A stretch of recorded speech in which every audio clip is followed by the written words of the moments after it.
check session today. Waitangi day morning. Let's do some speed work.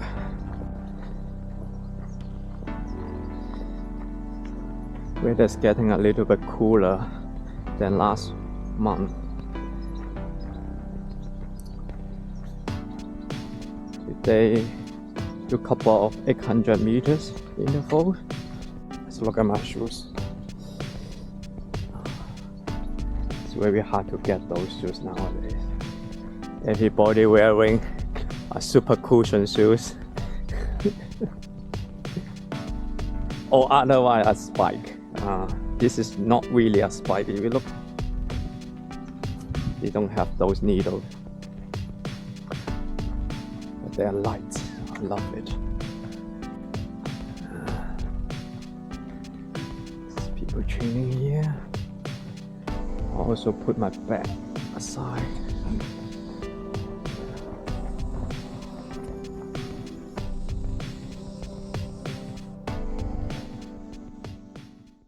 Just finished 4 by 800 meters. I supposed to do 6, but my friends come early, so I just saw one very important exercise that I do every second day that I don't think people will do, because there are a lot of runners doing more popular stretching rather than this one. This one is more advanced, and I expect it is a benchmark for all runners to be able to achieve. So while you're a beginner, you don't want to go straight into that. It will be pretty hard. So one thing is you have the knee down naturally with your knee pointing out. And of course, your feet will just a little bit closer. If that's natural to you, everybody could be different because your bone structure can be different. So this is my position, and then what I do is I just slowly lie back. Slowly lie back until my back completely touch the ground. Normally it will be quite tight every morning when I do this stretch. But wait about, I normally count about 100 seconds, then my position will be very comfortable. And my back will completely touching the ground. At that time, I put up my arms, just comfortably relax, and then let the gravity stretch you for about 100 seconds. Just time for that. Okay, so now 100 seconds. I want to count another 100 seconds, but this time I have to add a little bit extra. I want my glute muscles to detach from the ankle as much as possible. That means I try to lift it up like that, and then hold it for another 100 seconds. A lot of time we sit too much, and we tighten our pelvis. You have pelvic tilt, and that will affect the performance and efficiency of running. So this is one of the best exercises I always do. And also by lifting up the glute, you can change the glute muscle. And that also helps things like IT band syndrome. So I hold it for another 100 seconds. So what I do next is probably another 60 or 100 seconds. I add an extra step. That could be quite hard to do for a lot of people. But when you're doing this exercise for a very, very long period, for me like 2-3 years now, I'm able to extend my quad muscle. So I try to push my knee outward on both sides. Push it out so that I can extend my hips as much as possible, just to hold it like right hand side, left hand side, right hand side, and just stretch that for like half a minute. Okay, so now use my elbow just to lift it up. Okay. Right, so the next step I want to do is to do a child pose. There is a very strict criteria I normally wanted to check if my child pose is perfect. I also need make sure my glute is touching my ankle. And then I try to lower down my upper body until my elbow touching the ground. And my head can be going down to the ground. And I hold it like that for 100 times of counting. Okay. So this is my one of my unique routine of exercise that I don't think a lot of runners do. Because let me just finish up this video. I will tell you the next one that most people could do. If you know about, okay, let's go a little bit up. A lot of runners, after they finish running, they do stretching. You will see them doing something like this. Something like this. It's very popular. But I can tell you, not a lot of people do it correctly. Because while you are doing this, you may not actually stretch enough in here. Really, if you wanted to do, you got to pull your back like that. Pull it right at the back, like that, okay? But you really don't know how much is enough. So I suggest some very experienced runner will know about that even outside of your running time, maybe at home, you go to your sofa or a bag or even on a wall, okay? And then you just have to lean all the way back, like that. So this is one of the king stretching exercise for runners. All experienced runner will do this, okay? And then the second part of it is the glute exercise. Remember the second part while I'm doing my advanced stretching, I knee down and then detach my glute from the ankle. But this one, okay, this one is called glute bridge. I want you to do a single leg glute bridge, which using single leg. And I hold it up like that for 1 minute on each side every day to enforce your glute, to prevent IT band syndrome, and also enforce the strength of your hips. So the last exercise is to loosen up your hips. This exercise is to enforce your hips, okay? You may want to add a third exercise where you push your hand below the glute. And this is lying down on the ground, just a little bit above the glute, okay? And then you can lift your legs up, and then push it up and back. So use your hips to lift up the leg and push it up and back. Do it 3 sets of 10, and that's the additional exercise to train your hip strength. Okay, this is pretty much the essential exercise for runners. Okay, so that fixes the hips problem.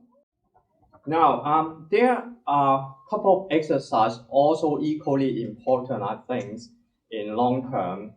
I learned this set of exercise from a guy called Ben Patrick. Maybe a lot of people know about him. He got a YouTube channel called Knees Over Toes. I use his exercise and it is a lot benefit to me. So in case you miss out anything in this video, you can always refer back to his video. He taught a lot more precise. So one basic exercise is he told us to walk backward almost every single day, maybe 5 minutes. However, there's something I needed to put in my routine as well. I never do that. I think it's best if in the future I got a cheat meal and can do it reverse walking. Reverse walking is not only him. I think it's a couple of people say it is give your legs a lot of treatment for doing that in long term to prevent injury. Okay, hips fixed. Now this part is more on the lower legs.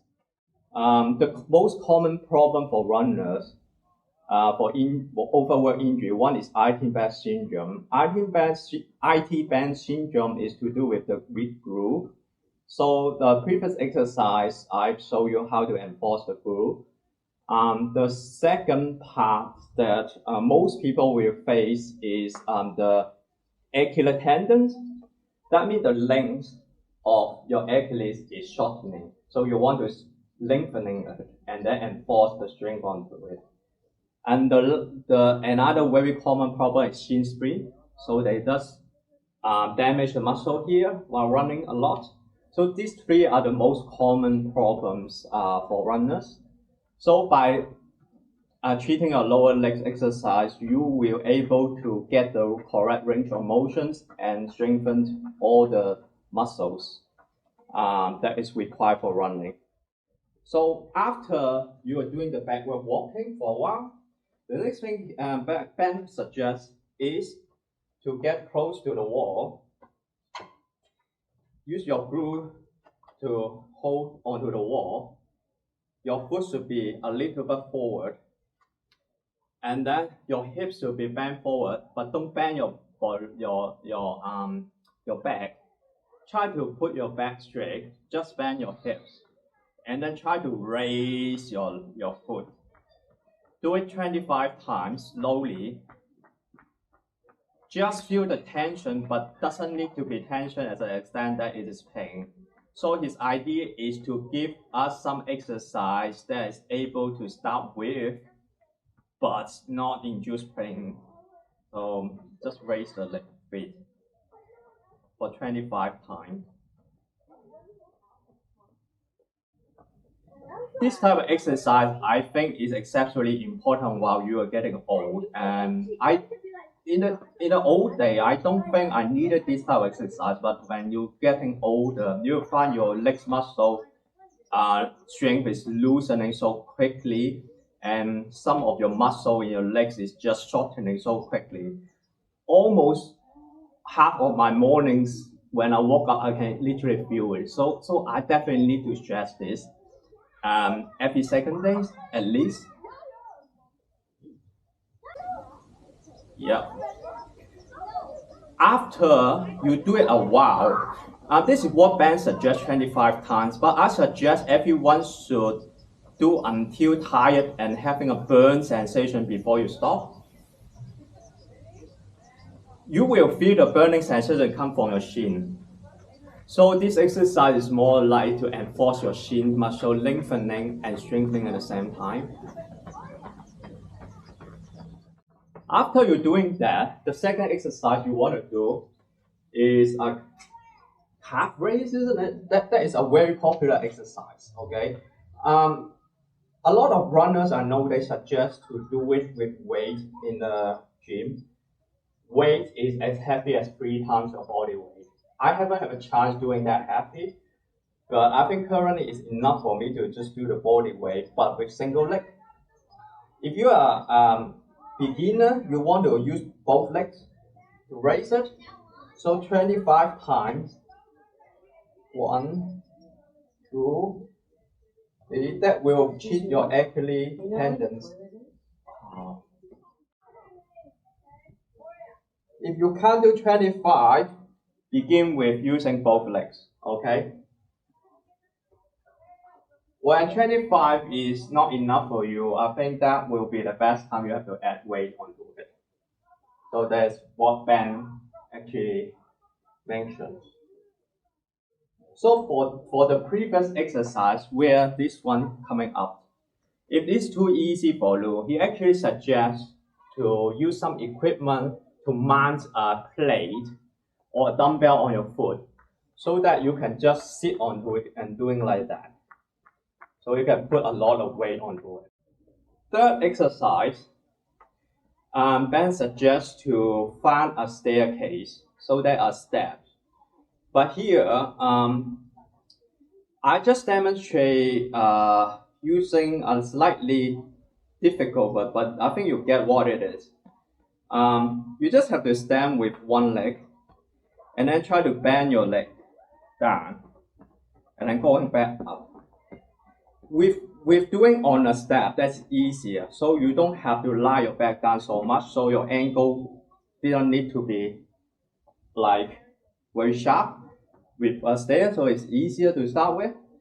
However, if you have a slight slope down, you can still do it relatively easy.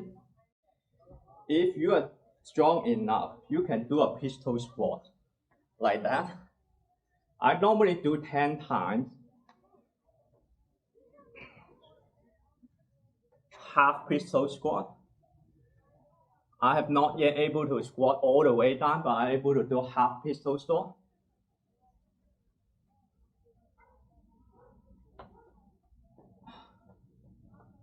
That is enforce your knee muscle, especially the knees where when you are doing mountain running, a lot of people have weak knees. They'll end up injury in a very technical terrain. This is a very good exercise. But of course, I actually think if you're a cyclist, you probably doesn't need to put this in your routine so much. Because by cycling, you change your glute muscle very well anyway, So do the other legs. So now, it comes down to the last exercise. This one is a test for all the progress of your previous exercise. So it stretch and enforce everything in your lower legs. It is a very hard exercise, but there are also steps that you can get into that. One of them is you have to put in all the works for the previous 3 exercises before you jump into this one. This is called the band called the created name ATG, split squat. So you have to knee down with one leg, touching your calf, okay? Your hamstring touching the calf, while the other legs have to extend without the knee touching the ground, and your foot should pointing straight, okay? If you're putting the side or the other way, it's not good, it's pointing straight, okay? Try to straighten your body vertically as much as possible. I sometimes find it better to just extend my arms like that, okay? Do it 10 times. Every time going down, you pause it. Pause a little bit, touching the calf and then going up again. Beginners should be not able to go down that much. In this case, you will just elevate your foot. Where the one that you bend, you just elevate it. It will be a lot easier. So through time, couple of months, you will just lower down your foot until you can put your foot into the ground level, and you'll be able to perform this. Then if you master this one, you can add some dumbbells by way to do that. So I think there's nothing should be more than half of your body weight if you want to add weight onto it. And then swap the other foot and do the same thing again. Notice that by doing this, you stretch your hamstring, you stretch your Achilles, okay, and you pull the quad on the other side. So there's a lot of exercise, stretching and weight exercise doing at the same time by just this motion. I always have the knees problem with the stretching. Even I do squat to enforce my glute, but sometimes, occasionally, still have some scratchy on my right knee until I perform this ATG split squat, able to get it down to the ground level. This problem gone completely since that day. So I highly suggest doing this. Most runners replace this exercise just lunges, but I can tell you, lunges may not be the ideal. The range of motion is not complete. But let's say if you are just a casual runner, normally do 5 to 10K or maybe up to a half marathon, I think it's still fine for just lunges, doing lunges, just like 90 degrees. But if you're wanting to get into an ultra marathon or marathon well, you got to get down to the full range of motions, all the way down and all the way up, okay? Without that, my experience is telling me it is so high injury risk while doing those longer distance events. There's one last exercise I occasionally also do, and I think could be quite important because I found some runners always have tension in the inner thigh, and some stretch exercise that commonly I saw in the running well is they try to, after they finish the run, they try to put one leg up here and put the hand in, so in the inner part of your leg, and then try to put the arms up so they can stretch here. Or else, one of the exercise that I probably like to do outside running is to put my feet together, sit like that. Use two arms to hold the legs and try to gently pull towards you. Make sure your back is as straight as possible. You only bend your hips. So just hold it for a while and try to lower your knees on both sides as much as possible. That one is called the butterfly pose. So I literally can feel the pulling in my inner thigh, and that is where you could loosen up the large group of muscles. Just hold it for a while. Yep. My friend just remind me, yeah, that was an exercise. Keep thinking about it, but he actually remind me, someone could be doing something like that. Yes, but I also see a lot of professionals. I actually know some very high-end people in certain field of sport, not running, but for example, tennis. They do this type of exercise, so they bend the legs at one end like that. Try to pull it down. So here you can straighten the hips here, like that. So that one is straightening the outer butt. Okay. Yeah. The previous exercise that I do with the butterfly pose is to stretch the inner part of the thigh. This one is doing the outer, which is also could be equally important. Yeah, so I can actually feel my outer is very stretchy. Okay, this is quite tight actually. Yeah, I should think about putting this as part of my routine as well.